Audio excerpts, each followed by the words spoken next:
Cerita diawali dengan memperlihatkan seorang veteran angkatan udara bernama Jeff Manchester pergi ke rumah mantan istrinya untuk menghadiri acara ulang tahun sang anak. Jeff cukup dibuat sedih saat mendengar anaknya meminta sebuah kado sepeda. Namun karena saat ini sang ayah tidak punya cukup uang, ia pun memberikan mainan bekas yang dibungkus seperti baru. Untuk sebagian orang, membeli sepeda mungkin bukanlah perkara yang sulit. Tapi tidak bagi Jeff yang lebih memikirkan kebutuhan sekunder. Untuk makan sehari-hari saja ia harus kerja serabutan. Meski tidak diajak join bersama, Step cukup dibuat greget dengan keahlian Jeff yang selama ini terus dipendam karena sejauh yang ia tahu, Jeff adalah sosok yang ahli dalam bidang pengintaian.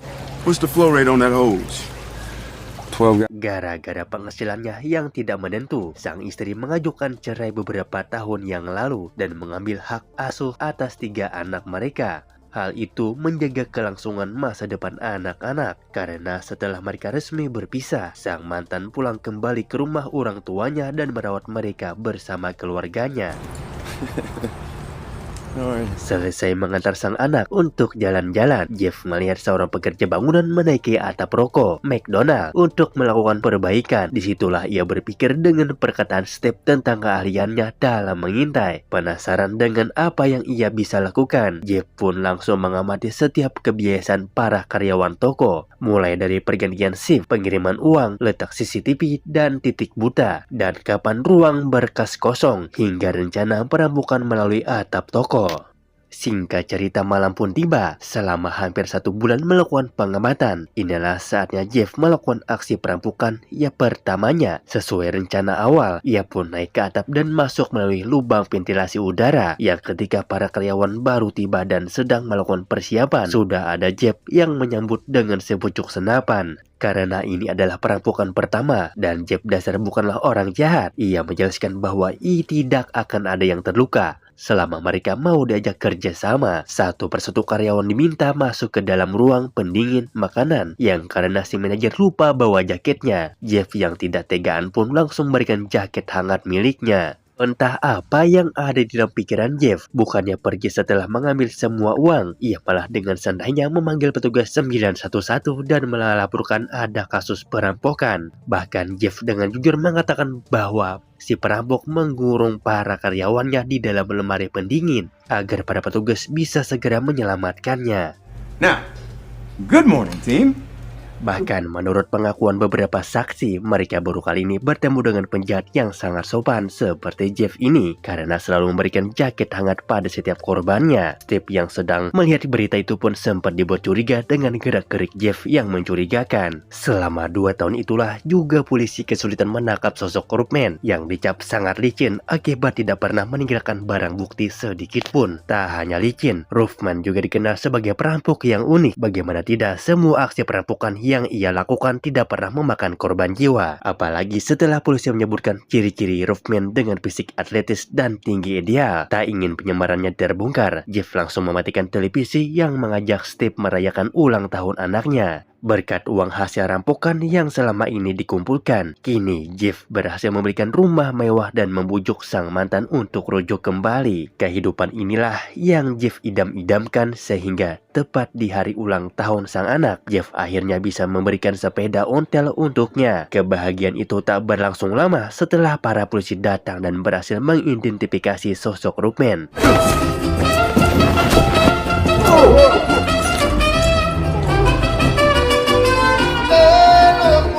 Jeff dijatuhi hukuman penjara selama 45 tahun. Setelah beberapa bulan berkelakuan baik, kini sipir memperkerjakan Jeff di bagian aset-aset ringan seperti milik penjara. Hingga suatu hari saat supir meminta memeriksa oli mobil yang bocor, disitulah Jeff punya ide untuk melakukan pelarian.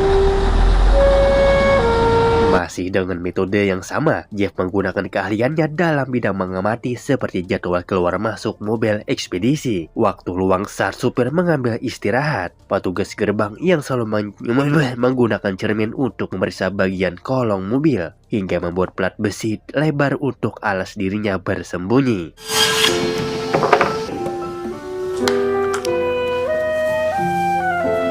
entah di hari apa atau bulan yang keberapa. Ekspedisi akhirnya kembali ke penjara untuk mengangkut beberapa barang. Setelah Jeff menaikkan semua dan mengunci pintu belakang, kini ia tinggal menunggu menyalakan mesin dan dengan cepat plat lebar ke bawah sasis mobil. Tersisa satu masalah, yaitu penjaga gerbang yang selalu memeriksa kolong mobil dengan sebuah cermin.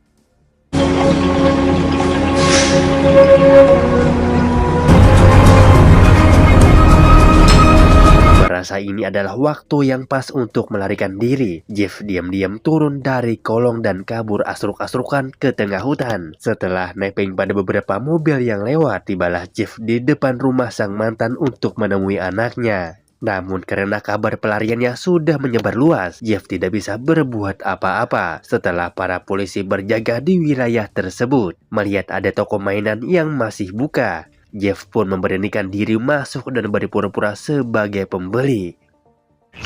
I know, I'm sorry. Don't do no stupid shit like go.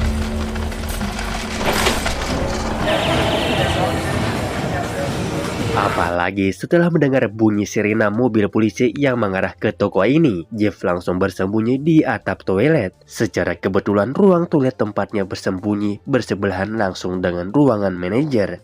Sehingga ketika hari mulai larut dan semua karyawan sudah pulang, Jeff diam-diam turun dari atap dan mulai mengamati satu persatu kamera CCTV dan menggunakan penjepit untuk mencuri beberapa makanan.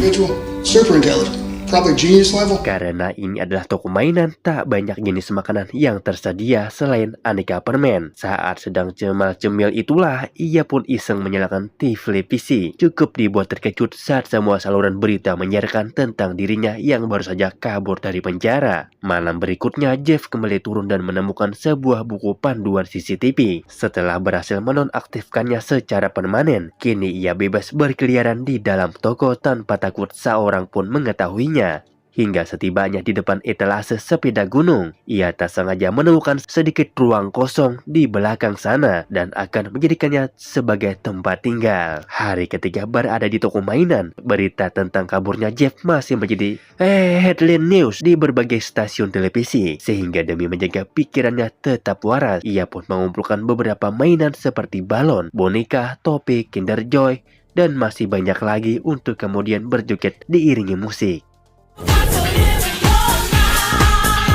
Beres dengan hiburan singkat barusan, Jeff kembali mencuri perangkat CCTV mini dan disinilah ia jadi punya ide untuk memasang beberapa kamera lain pada setiap titik buta, termasuk memasang satu kamera di ruang bapak manajer. Suatu hari saat Jeff sedang mengamati CCTV, ia mendapati pemilik toko atau kita sebut saja si bos sedang mendapat keluhan dari salah satu karyawannya yang bernama Laet. Komplain tentang jadwalnya yang tidak ada libur sama sekali, di mana si bos langsung memotong bahwa aturan adalah aturan dan Lake mau tidak mau harus mengikutinya. 2 minggu berlalu, kini media dan pihak kepolisian mulai melupakan Jeff karena tak kunjung mendapatkan petunjuk. Disinilah Jeff merasa punya kesempatan untuk sedikit menghirup udara segar. Ia pun memodifikasi pintu darurat agar bisa keluar masuk kapan saja dan mencuri satu sepeda untuk sekedar jalan-jalan. The only place I'm... Hi. Setibanya di sebuah warteg, orang pertama yang Jeff hubungi tak lain adalah Steve, di mana karena yang mengangkat telepon dan adalah pacarnya, Jeff titip pesan bahwa ia akan segera datang berkunjung dalam waktu dekat. Jeff menelepon untuk sekedar mendengar suara sang anak, namun sang mantan istri langsung memotong bahwa mereka sudah melupakan Jeff untuk selamanya. Penasaran dengan kabar keluarganya,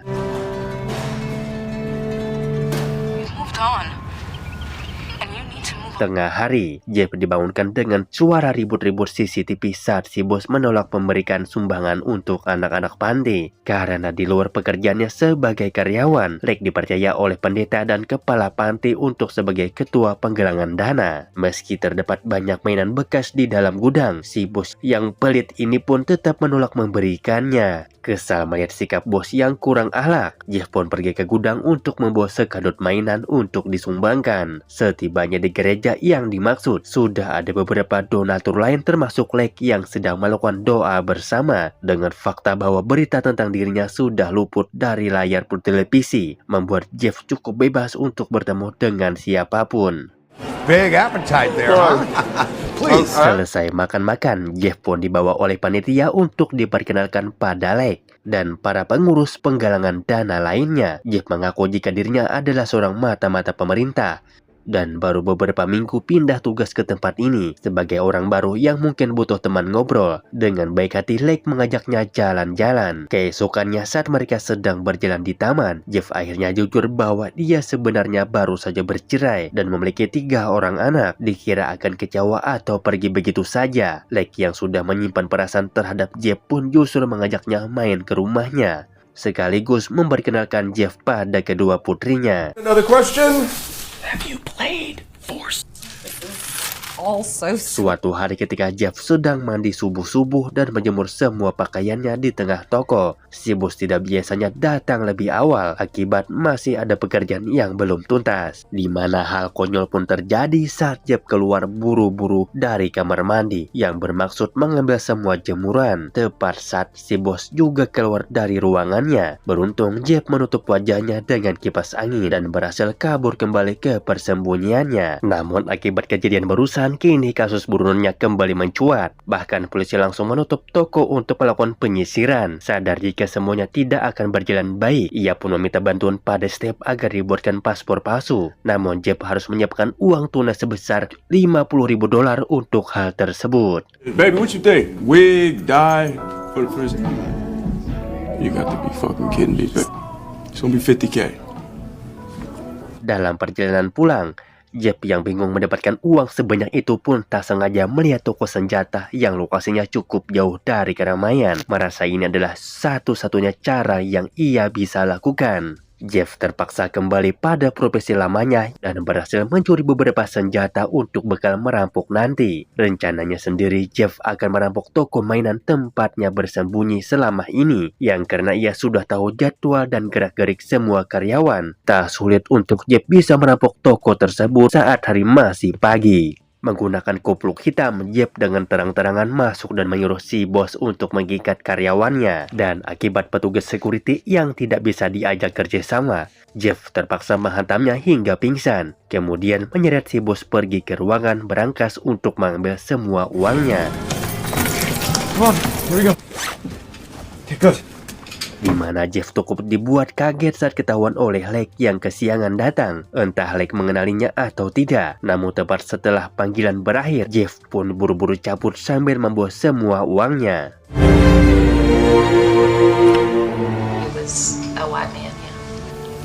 Singkat cerita, malam pun tiba. Di sini Jeff sekarang kembali menemui Steve dengan memberi sejumlah uang yang ia minta. Setelah identitas palsu sudah siap, termasuk penyamaran barunya, Jeff berpamitan pada Steve dan pacarnya, termasuk titip salam untuk mantan istri dan ketiga anaknya. Setibanya di perbatasan, Lake tiba-tiba menelpon untuk mengingatkan bahwa nanti sore ada acara syukuran temannya dan anak-anak ingin agar Jeff datang. Sinilah ia cukup dibuat dilema antar kembali atau pergi tanpa pamit-pamit. Yang ketika ia memutuskan kembali dan sedang mengetuk pintu, tiba-tiba, ya, itu adalah pihak kepolisian yang menunggu kedatangan Jeff. Di mana penyergapan ini tidak terlepas dari campur tangan Lake yang ternyata sempat mengenali wajah Jeff sewaktu kejadian di toko kemarin. Good. We got him. We got the roof man. And that was okay with me. Beberapa bulan setelah aksi penggerebekan di rumah Lake, kini Jeff kembali mendekam di penjara dengan jumlah hukuman yang semakin lama. Setelah semua aksi gilanya, ia akhirnya sadar bahwa lari bukanlah masalah hal yang benar. Apa yang dilakukannya sama sekali tidak mendatangkan solusi dan justru malah membuat keadaannya semakin memburuk. Dan film pun tamat.